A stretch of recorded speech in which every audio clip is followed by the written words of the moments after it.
Welcome to the Human Capital Innovations Podcast, your go-to source for personal, professional, and organizational growth and development. We hope you tune in often for all things people management, organizational development and change, organizational leadership, and social impact related. Maximize your personal and organizational potential with Human Capital Innovations Podcast.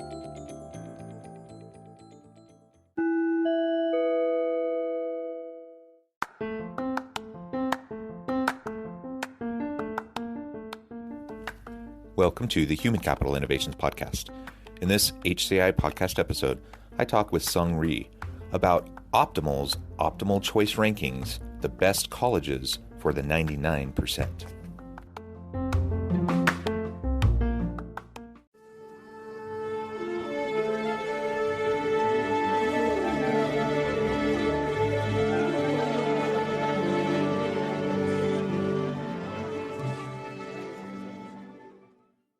Rhee, welcome to the Human Capital Innovations Podcast. Thank you, John, for having me. I'm excited to be here. Yeah, I'm super excited to have a nice conversation with you. Today, we're going to be exploring your company, Optimal, and Optimal Choices rankings of the public universities. It's framed as the best colleges for the 99%. We'll unpack that, but I love that framing. And ultimately, accessibility, right? It's about having high quality education that's accessible, that's affordable, and that can make an impact for the future labor force, for people going out and having successful, meaningful, impactful, and fulfilling careers. So that's what we're going to be exploring together today. As we get started, I wanted to share Sung's bio with everybody. Rhee's passion is in education, technology, and real estate. He is the founder of Optimal, formerly SR Education Group, where they publish information on colleges and give out scholarships. He is also the managing director of Optimal. Prior to this, he was also a founder of VR and general manager at Microsoft. He has experienced many successes and failures in life.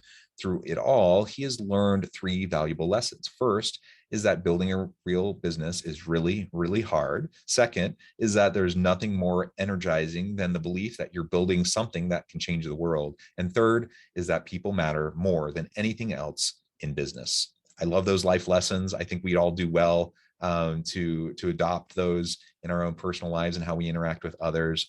Sung, anything else you would like to share with listeners by way of your background before we dive on into the conversation? No, I think that summarizes it all. I love what I do. Excellent, excellent. And in the pre-interview, when we were just chatting, I had to note, I was actually aware of your organization and your rankings because the university I'm a professor at happens to be top of the list in affordability in terms of low tuition. And that's something we pride ourselves on. We try to keep tuition rates low. We try to be accessible. We have about 45% of our students are first generation college students. And we just want to make sure that people have an opportunity to really tap into a great education that will be impactful in their career. We're not as high as some of the universities in terms of our wages upon leaving the university, and so salary score is lower. But we're in the top third for salaries and for alumni, and coming in at the lowest tuition rate. That's a pretty good value in affordability. So that's something we're very proud of. But this is your life's mission is around this education space and how to provide opportunity. And you frame this report, the Optimal Choice Rankings, as the best colleges for the 99%. Tell us a little bit more about that, why you frame it that way, and why that's important to you.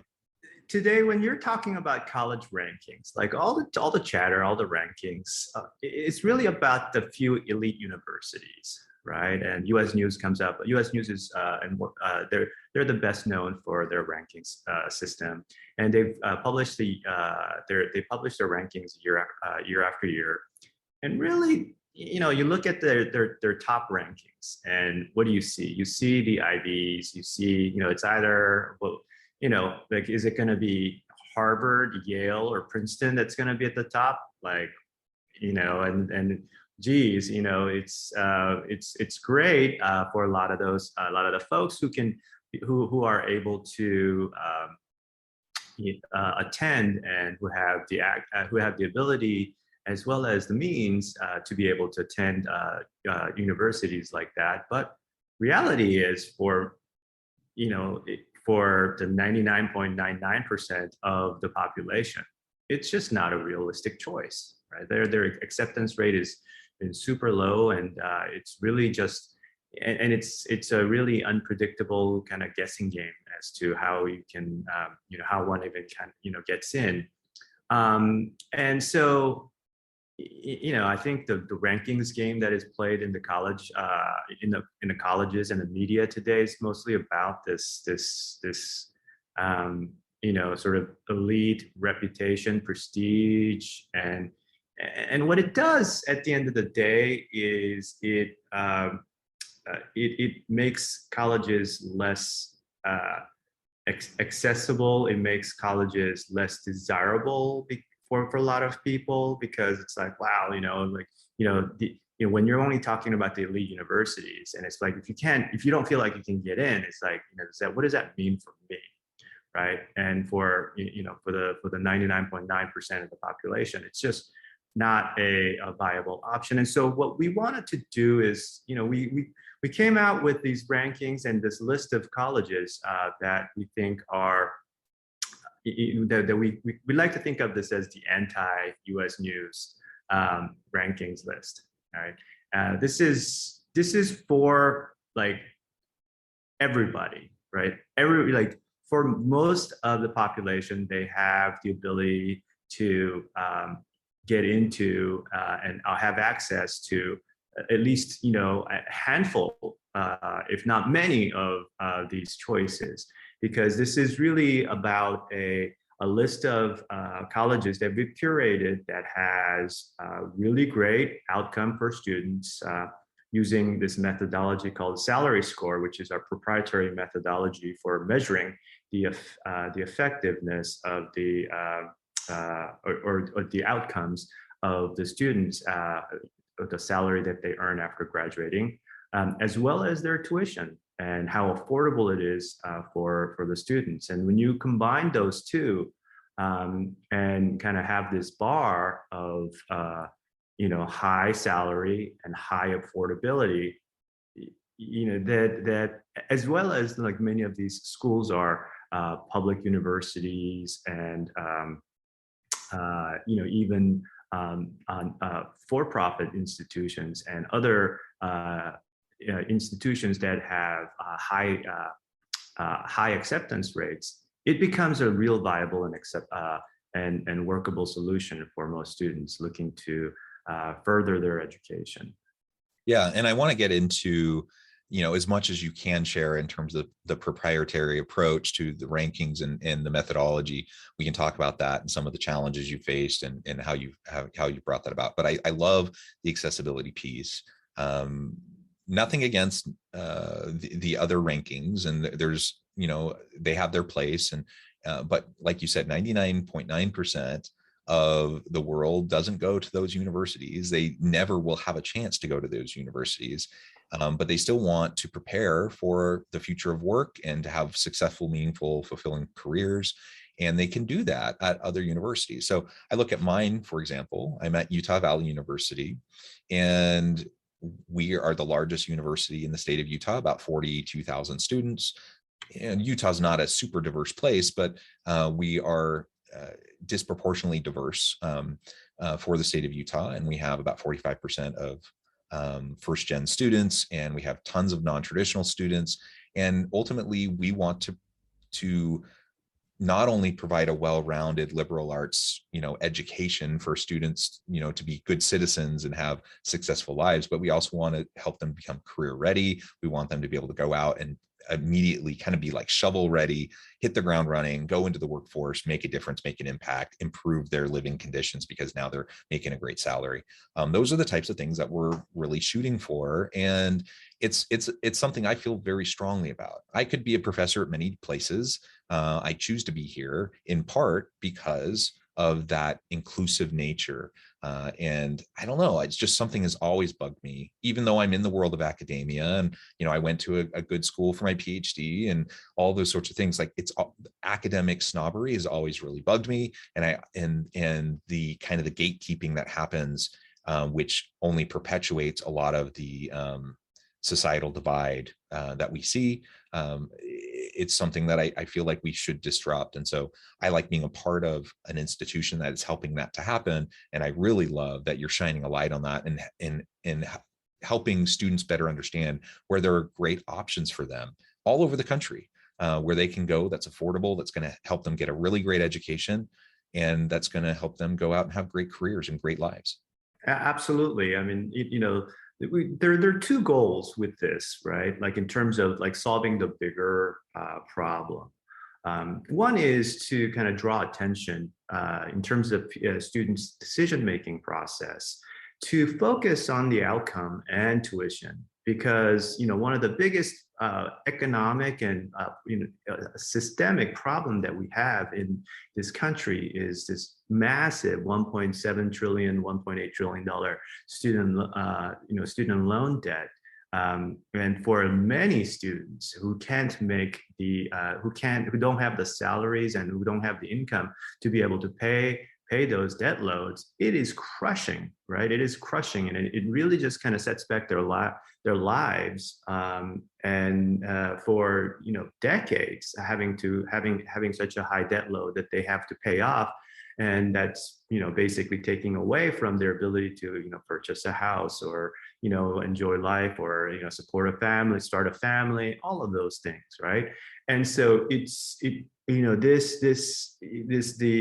college affordability and the student loan and debt that we've accrued because of the high cost of education, it's a huge societal issue, right?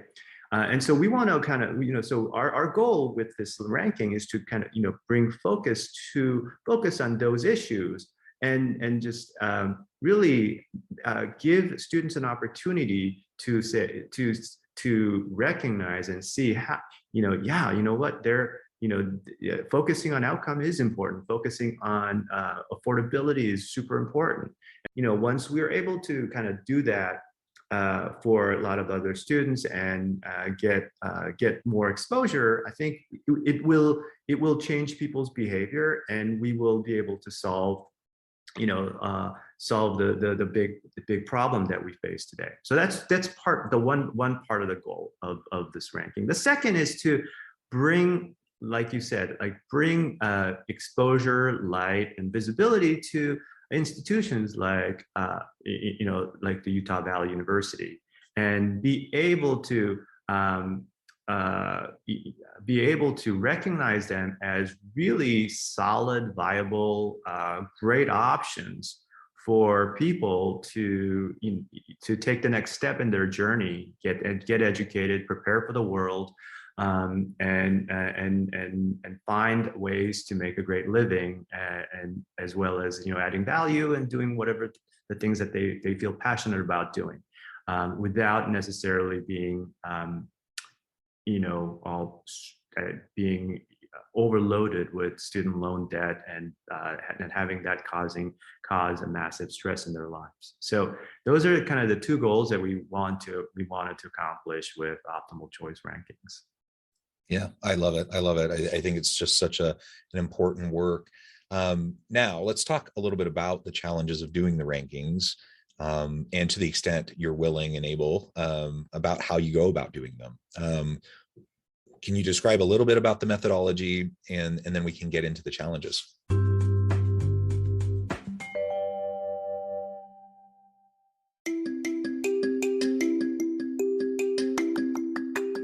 I'm excited to announce the publication of my new book from HCI Press, Bluer Than Indigo Leadership: The Journey of Becoming a Truly Remarkable Leader. Early in my adult life, I learned about an Asian proverb that translates as bluer than indigo. If you think about the color indigo, it is a brilliant, deep, and vibrant blue, what some would call the bluest of blues. To have something that is bluer than indigo is rare and truly remarkable. Contrary to popular myth, there is no one-size-fits-all or cookie-cutter approach to effective leadership. There's no silver bullet, no secret sauce, no go-to model that will solve all of our problems.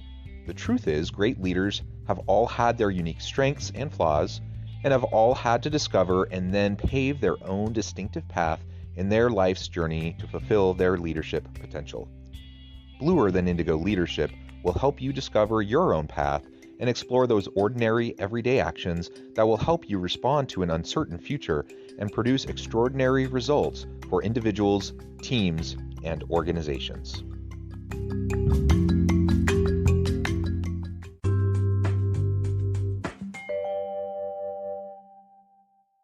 Yeah, no, obviously, like, the lot of this is definitely proprietary. But what we have done is we have used the data that is out there for that's publicly available, actually, that the Department of Education provides in terms of how much what the student salaries are year after they graduate. And it really kind of reflects the immediate return on the investment of their college choice and what it can do for them. And we are able to break it down on a program by program basis. And so, obviously, if you are majoring in computer science, you're going to have a lot higher salary than if you are majoring in art history, right? And so, but the thing is not, so the main challenge then is to, like, how do we compare schools where more people are graduating in one major than the other, and make sure that it's not skewing the outcome and confusing the issue. And so the way that we do that is by basically having separate measures based on each major, and just measure, compare each school on a major by major basis, so that they are, we're comparing apples to apples across the universities. And then what we do is, for each university, we aggregate the score that from each of those measurements to come up with a combined measure that we call salary score. And it roughly approximates to an average percentile of salary that you would a typical student graduating in from that college should expect for a typical major. And so it really does allow us to compare apples to apples, and it does highlight a lot of the schools that may not be just all focused on STEM, but still provide really great outcome for students majoring in liberal arts education. Yeah, that's awesome. And so I need to go check out the specific rankings for my program to see where we stack up to, because I'd only seen it at the university level. So I'm going to go check that out when we're done talking. That'll be fun. I suspect we'll stack up pretty well, and excited to see that. And of course, anytime you're dealing with these types of rankings and the methodologies, there's always some challenges. You've already addressed what some of those are. Ultimately, though, it's very worthwhile, even when we acknowledge that not everything's perfect in terms of the data that's available, right? And in trying to make sense of everything, but it still has a lot of value. So that's tremendous. Now, so I'm thinking in our remaining time, maybe we could talk about some of the disciplines that you see as really perhaps rising stars. You already mentioned STEM fields; those tend to do well in terms of providing a lot of opportunity for good careers and income. Were there any surprises, though, in terms of some of the disciplines that perform quite well in terms of the salary score that maybe you didn't expect? I would say most of the outcome, most of the, what we found were very, I don't want to say predictable, but it made sense. There weren't any major surprises. I would from the profession level. I would say, like, along with STEM, like healthcare, especially nursing, is a very, very strong field, and so that's that in terms of earnings and earning power over time, like it ranks really well and really strongly, and is highly comparable to engineering. And so, in terms of the strength of the earning potential of some of the healthcare fields, I would say that may be surprising. Not that it's surprising that that it ranked high, but it was very, very strong relative to some things like computer science and some of the STEM fields that you always kind of hear about. So I would say that's probably like a surprise. But another surprise I would say is, what are the schools that are doing super well in providing education for those healthcare and nursing fields? And there are a lot of for-profit institutions that do a great job, and where people with good salaries, people who graduate from those programs, who do an excellent job in terms of their salary outcome post graduation. And so, schools like Capella University and University of Phoenix, it's, we've all kind of heard a lot about them, and they've gone through in the last decade or so a lot of, they've been definitely had a lot of negative press for some of their more aggressive marketing tactics in the past. But the outcome does show that they are very strong in terms of the ability to produce high-earning nursing grads for their program. And there are some other programs like that they do a good job. And so it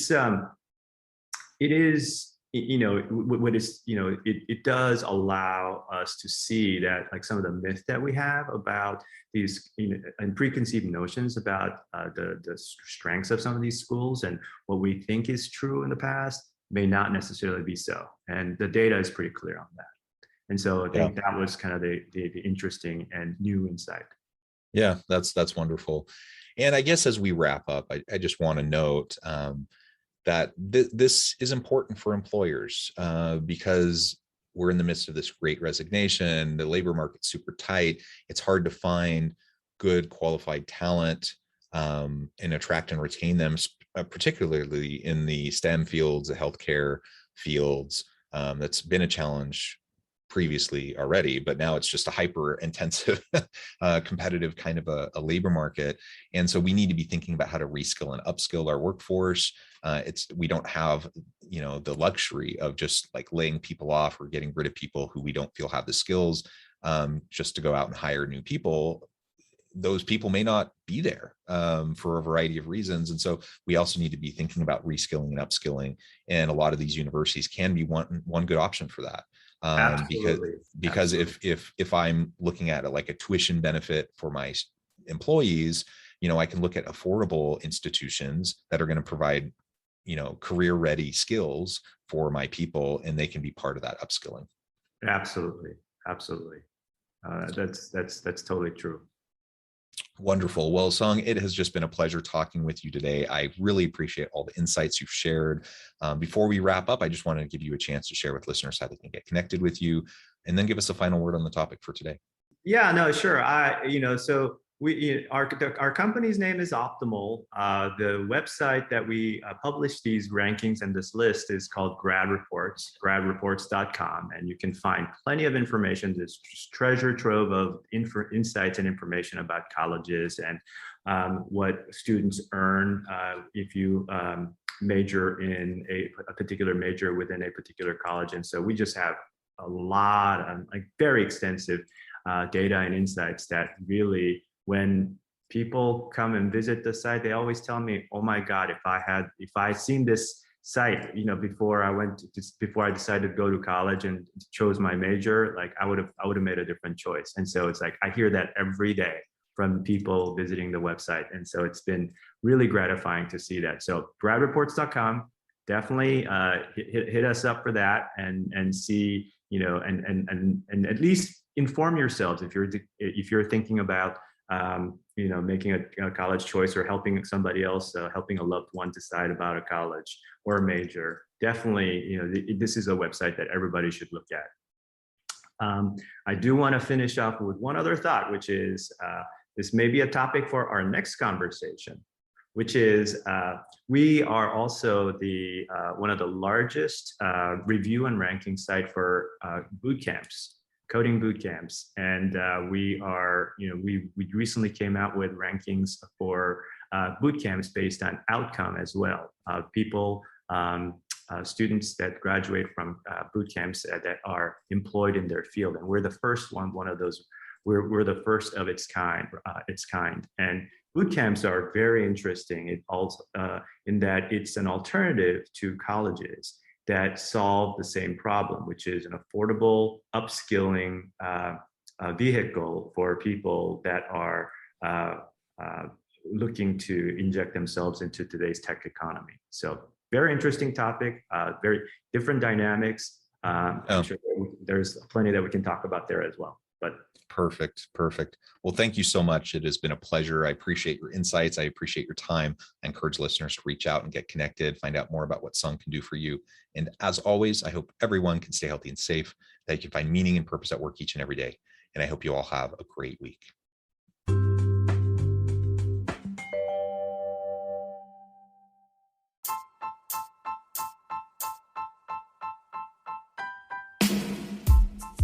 The alchemy of truly remarkable leadership. Ordinary, everyday actions that produce extraordinary results. Consider how the nature of work has shifted over the past 50 years.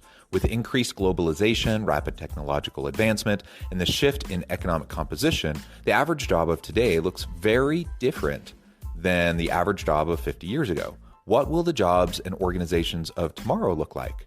Moreover, what does this all mean for organizational leaders? What are the core competencies and capabilities of organizations and their leadership that are prepared for continued disruption and geopolitical and socioeconomic shifts? Regardless of what the future holds, increasingly, leaders need to be socially minded, data-driven, decisive, champions of talent, and disruptors of the traditional notions of leadership, teams, organizations, and work. The alchemy of truly remarkable leadership will help you to explore your own leadership competencies and capabilities and consider ways to apply and implement them into your workplace and personal life.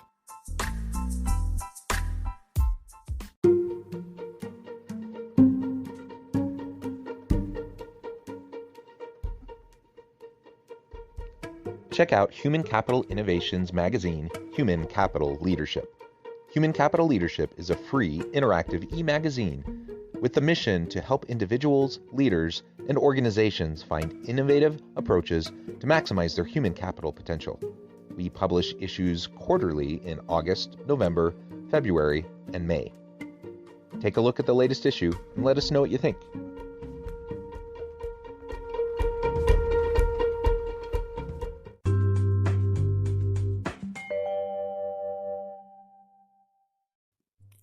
Thanks again for joining us for this episode of the Human Capital Innovations Podcast.